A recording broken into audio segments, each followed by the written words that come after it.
ये तीनों तस्वीरें एक ही पॉइंट पर आकर रुकती हैं और वो हैं यूपी के सीएम योगी आदित्यनाथ।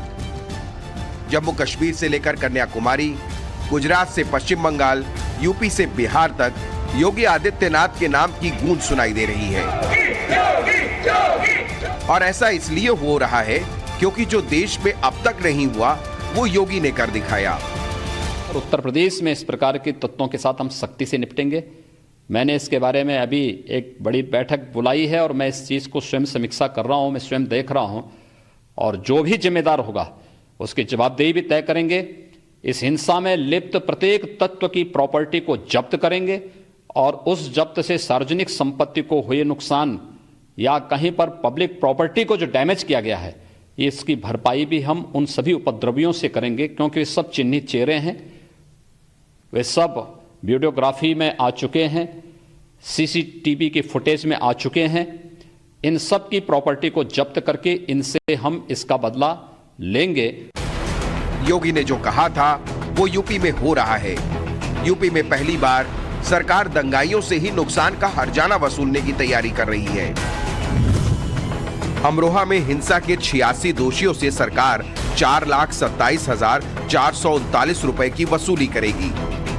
यूपी के अमरोहा में पहली बार सीए एनआरसी के खिलाफ प्रदर्शन करने वाले प्रदर्शनकारियों के खिलाफ कोर्ट ने 86 लोगों को दोषी माना है और साथ ही उन पर 4,27,000 का जुर्माना भी लगाया है। दरअसल 2020 में जो प्रदर्शन पूरे देश में सीए एनआरसी के खिलाफ हो रहे थे, उसी दौरान अमरोहा में भी सीए एनआरसी को लेकर प्रदर्शन हुआ था। इस पूरे प्रदर्शन में अमरोहा की कोर्ट ने 86 लोगों को दोषी माना है। साथ ही जो सरकारी संपत्तियों का नुकसान उन्होंने किया था, अब उनसे वसूली के लिए उन पर जुर्माना भी लगाया गया है। योगी सरकार इस पूरे मामले को लेकर बेहद सख्ती, सरकार ने साफ किया था कि जो भी दंगाई जो है वो सरकारी संपत्तियों को नुकसान पहुंचाएगा, उससे उस संपत्ति की मुआवजे की वसूली की जाएगी। इसके लिए बाकायदा सरकार ने एक कानून भी बनाया, एक अधिनियम पास किया और वो कानून का रूप ले चुका है। तो उत्तर प्रदेश में एक नया कानून भी बनाया गया है ताकि जो भी दंगा करेगा, सरकारी और प्राइवेट संपत्तियों को नुकसान पहुंचाएगा, उसी से वसूली भी होगी। यूपी में नागरिकता कानून यानी सीएए के विरोध में लोगों ने हिंसक प्रदर्शन किया। लखनऊ, मुरादाबाद, अमरोहा, शामली, कानपुर, इलाहाबाद समेत यूपी के लगभग हर जिले में हिंसा की आग भड़की। अमरोहा में जो हिंसा हुई थी, उस हिंसा में कोर्ट चौराहे पर भीड़ ने आगजनी की थी, दुकानों में तोड़फोड़ किया था, कई बाइक्स को आग के हवाले कर दिया था, पुलिस पर पत्थरबाजी भी की गई थी, जिसके बाद यूपी पुलिस ने 55 लोगों के खिलाफ नामजद और 1800 अज्ञात लोगों के खिलाफ मुकदमा दर्ज किया था। कई लोगों की गिरफ्तारी हुई, जिसमें लाखों की संपत्ति स्वाहा हुई थी। इस हिंसा में प्रदर्शनकारियों ने 4,27,439 रुपए की संपत्ति को नुकसान पहुंचाया था और अब मेरठ ट्रिब्यूनल के फैसले के बाद सरकार दोषियों से ही हर्जाना वसूलेगी। सीएए हिंसा के बाद यूपी के अलग अलग शहरों में सरकार ने प्रदर्शनकारियों की पहचान कर उनके पोस्टर चस्पा किए और दंगे के आरोपियों को सरकारी संपत्ति के नुकसान की भरपाई के लिए नोटिस जारी किए। लेकिन सुप्रीम कोर्ट के निर्देश के बाद योगी सरकार को नोटिस वापस लेने पड़े। इसके बाद योगी सरकार दंगाइयों से वसूली के लिए नया कानून बनाया। इसे उत्तर प्रदेश लोक तथा निजी संपत्ति क्षति वसूली नियमावली 2020 का नाम दिया गया। इसे कानून के तहत यूपी में रिटायर्ड जिला जज की अध्यक्षता में 2 ट्रिब्यूनल का गठन किया गया है। एक लखनऊ और दूसरा ट्रिब्यूनल मेरठ में बनाया गया। इस ट्रिब्यूनल में राजनीतिक जुलूस, प्रदर्शन, हड़ताल और बंद के दौरान सरकारी और निजी संपत्ति को नुकसान पहुंचाने वालों के खिलाफ राज्य सरकार की अपील पर सुनवाई होगी। मेरठ ट्रिब्यूनल ने पहला फैसला सुना दिया है, जो यूपी ही नहीं पूरे देश के लिए एक नजीर बन गया है। अब पूरे देश में प्रदर्शन के दौरान सार्वजनिक संपत्ति को नुकसान पहुंचाने वालों के मन में कानून का डर अभी से ही दिख रहा है, क्योंकि यूपी में जो योगी करते हैं वो मिसाल बन जाता है और फिर धीरे धीरे वो एक मॉडल के तौर पर पूरे देश में नजर आने लगता है।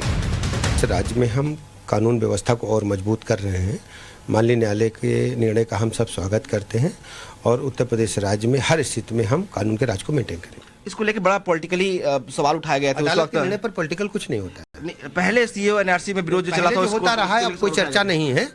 कानून जो तोड़ेगा उसके खिलाफ कड़ी कार्रवाई होगी, हमारा ही प्रतिबद्धता है।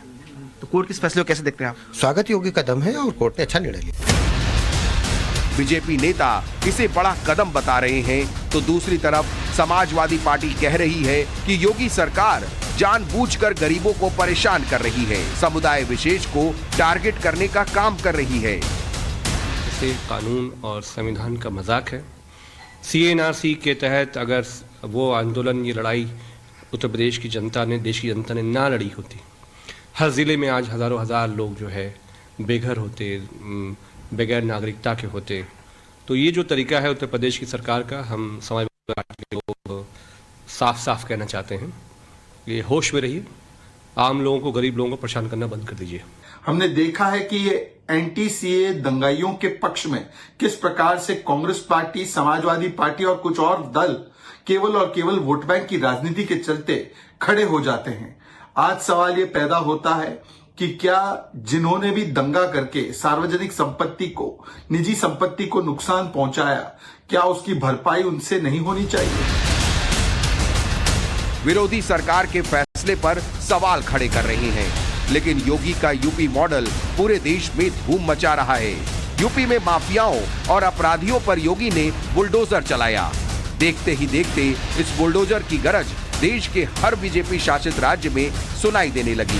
एमपी से लेके गुजरात तक योगी का बुलडोजर मॉडल हिट हो गया। और अब योगी ने देश के सामने एक और बड़ी लकीर खींच दी है। अभी हाल ही में योगी ने कहा था कि यूपी में एक गुंडे की जिंदगी 3 चौराहे की होगी, और अब योगी की ये 3 चौराहे वाले फॉर्मूले के असर की तस्वीरें भी सामने आ रही थी।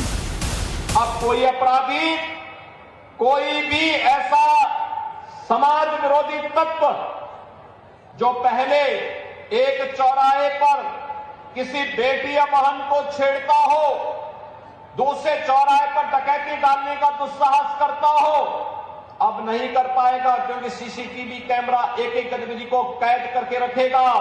अगर किसी ने एक चौराहे पर कोई शरारत की या कोई डकैती डाली, तो अगले चौराहे पर भागते से पहले ही वह सारी तस्वीरें कैद हो जाएंगी और अगले चौराहे तक पहुंचते पहुंचते पुलिस उसको ढेर कर चुकी होगी। भाइयों बहनों, अब कोई भी सुरक्षा में सेंध लगाने का दुस्साहस नहीं कर पाएगा। योगी ने जो कहा था वो यूपी में होने लगा है। एनकाउंटर की ये तस्वीरें यूपी के गाजियाबाद की हैं, जहां इस युवक ने इस महिला से लूटपाट कर फरार होने की कोशिश की, लेकिन योगी की पुलिस ने तीसरे चौराहे से पहले ही इसका एनकाउंटर कर दिया। जांच में खुलासा हुआ कि इस बदमाश का नाम कुलदीप है, जिस पर यूपी और दिल्ली में 11 मुकदमे दर्ज हैं। विरोधी चाहे जो भी कहें, लेकिन बीजेपी मानती है कि योगी यूपी के लिए उपयोगी हैं। ये बात खुद पीएम मोदी कह चुके हैं, और अब बीजेपी 2024 की चुनावी तैयारियों में जुटी है। इसी को लेकर आज दिल्ली में पीएम मोदी और सीएम योगी के बीच अहम बैठक भी हुई। मोदी के आवास पर मिलने के लिए पहुंचे हुए थे योगी आदित्यनाथ, और जिस तरीके से उपचुनाव में जीत मिली, रामपुर में जीत मिली, जो सीट कभी भारतीय जनता पार्टी के पास नहीं रही, उस सीट पर जीत मिलने के बाद में आज पहली बार योगी आदित्यनाथ जो है वो आए हुए थे यहाँ पर दिल्ली में, और दिल्ली में सीधे वो उन्होंने पहले हिंडन में लैंड किया और चौपर से, और लैंड करने के बाद में वो सीधे प्रधानमंत्री से मिलने के लिए उनके आवास पर आ गए हैं। और आप देख सकते हैं सीधी तस्वीरें, तकरीबन 1 घंटे से ज्यादा ये मुलाकात चली, लगभग 1.5 घंटे ये मुलाकात चली, और 1.5 घंटे की मुलाकात के बाद में योगी आदित्यनाथ जो है वो अब निकल कर जा रहा है। उनका काफिला देखिए 7 LKM 7 लोक कल्याण मार्ग से अब योगी आदित्यनाथ का जो काफिला है वो निकल कर जा रहा है। और देखिए ये जो 4251 नंबर की गाड़ी है। योगी आदित्यनाथ देखिए आगे की तरफ बैठे हुए हैं योगी आदित्यनाथ, और योगी आदित्यनाथ का ये काफिला निकलकर जा रहा है। सबसे बड़ी बात ये रही कि यहाँ पर ये जो महत्वपूर्ण बैठक रही है, इस बैठक में सबसे महत्वपूर्ण बात ये रही है कि योगी आदित्यनाथ ने जो उत्तर प्रदेश में उपचुनाव में जीत दर्ज की उसको लेकर यहाँ पर चर्चा हुई। साथ ही यहाँ पर जो ग्लोबल इन्वेस्टमेंट की जो समिट होने वाली है उत्तर प्रदेश में, उसको कहीं ना कहीं उस पर निमंत्रण देने के लिए, उसके लिए निमंत्रण देने के लिए यहाँ पर प्रधानमंत्री के पास वो आए हुए थे। साथ में उन्होंने आने वाले दिनों में नगर निकाय के चुनाव भी होने वाले हैं उत्तर प्रदेश में, तो उनमें किन किन पार्टियों के साथ में गठबंधन रखना है, किन किन के साथ में नहीं रखना है, किस तरीके की स्ट्रेटेजी होगी, किस तरीके से भारतीय जनता पार्टी नगर निकाय के चुनाव में उतरेगी, उस विषय पर भी चर्चा हुई। साथ ही चूंकि कोरोना आ रहा है तो कोरोना को लेकर भी उत्तर प्रदेश में किस तरीके के हालात हैं, क्योंकि पिछली बार काफी हालात बिगड़ने की स्थिति आई थी जब सेकेंड वेव आई थी। तो उसके बाद में अब दोबारा से यदि कोरोना काल आने वाला है, यदि कोरोना का संकट आने वाला है, तो उससे किस तरीके से लड़ना है उसको लेकर भी चर्चा हुई, और 2024 को लेकर भी चर्चा हुई। तो विस्तृत चर्चा हुई है, तकरीबन 1.5 घंटे दोनों नेताओं के बीच में चर्चा हुई है। निश्चित तौर से बहुत अहम और महत्वपूर्ण चर्चा हुई है। लखनऊ से विनय मिश्रा और दिल्ली से हिमांशु तिवारी के साथ bureau report, times now Navbharat. और उत्तर प्रदेश के कुशीनगर से इस वक्त की बड़ी खबर आपको बता दें, यहां पर सद्दाम नाम के एक शख्स पर मंदिर में तोड़फोड़ करने का आरोप लगाया है। इस घटना के बाद इलाके में तनाव की स्थिति है। हालांकि देर रात हुए हंगामे की खबर के बाद इलाके में पुलिस की टीम मौके पर पहुंची, किसी तरह से बवाल को शांत करवाया गया। लेकिन सवाल इस बात को लेकर है कि सद्दाम नाम का ये शख्स मंदिर में तोड़फोड़ क्यों कर रहा था। तस्वीरें कुशीनगर से सामने आई हैं, जहां पर मंदिर में तोड़फोड़ करने वाले शख्स को पुलिस ने फिलहाल पकड़ लिया है। लेकिन सवाल ये पड़ा है कि आखिर ये कदम इसने क्यों उठाया। कुशीनगर में सद्दाम की साजिश, मंदिर में सद्दाम, इलाके में तनाव, लोगों में गुस्सा गहरा, पुलिस का पहरा। ये तस्वीर है यूपी के कुशीनगर शहर की। समय रात का है, तनाव चरम पर है। यहाँ कुछ ऐसा हुआ है जिसने हिंदू समाज के लोगों को गुस्से से भर दिया है। आरोप है कि इलाके में रहने वाले एक युवक जिसका नाम सद्दाम है, उसने वहां से एक मंदिर में घुसकर तोड़फोड़ की, मंदिर की मूर्तियों को क्षतिग्रस्त किया, वहां पर रखे सारे सामान को इधर उधर फेंक दिया। ये खबर जैसे इलाके के लोगों के कानों तक पहुंची, बवाल मच गया। बड़ी संख्या में लोगों की भीड़ मंदिर के सामने जुट गई। तनाव बढ़ा तो पुलिस भी फौरन मौके पर पहुंच गई और हंगामा कर रहे लोगों को शांत करवाने की कवायद शुरू कर दी। आरोपी सद्दाम को बिना देर किए हिरासत में ले लिया।